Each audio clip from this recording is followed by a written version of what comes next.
Friends, क्या आपने कभी सोचा है कि हमारी पृथ्वी अंतरिक्ष में रखी हुई क्यों घूम रही है?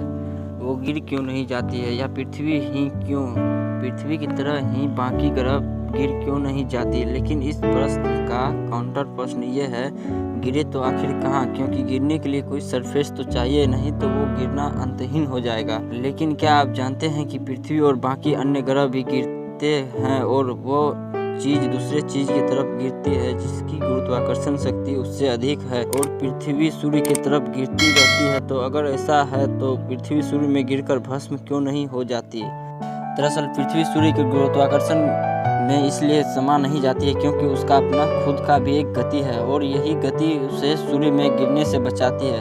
सूर्य का गुरुत्वाकर्षण और पृथ्वी की एक गति एक ऐसी जगह पर स्थिर है जहाँ पृथ्वी का अंतहीन गिरना एक चक्कर बन जाता है, जिसे हम साइंटिफिक भाषा में ऑर्बिट भी कहते हैं। गुरुत्वाकर्षण और कक्षा में घूमने के इस नियम को न्यूटन ने एक कैनन बॉल यानी तोप के गोले वाले एक्सपेरिमेंट से बताने की भी कोशिश की है। मान लीजिए हम पृथ्वी की सतह पर खड़े हैं और तोप से गोले को तेजी से फेंकते हैं। एक दूरी तय करने के बाद गोला पृथ्वी के गुरुत्वाकर्षण के वजह से जमीन पर आ गिरेगा। ये गोला दागने के बाद उसी जगह पर इसलिए नहीं गिरता क्योंकि उसकी खुद की भी एक गति है जो उसे कुछ दूर लेकर जाती है।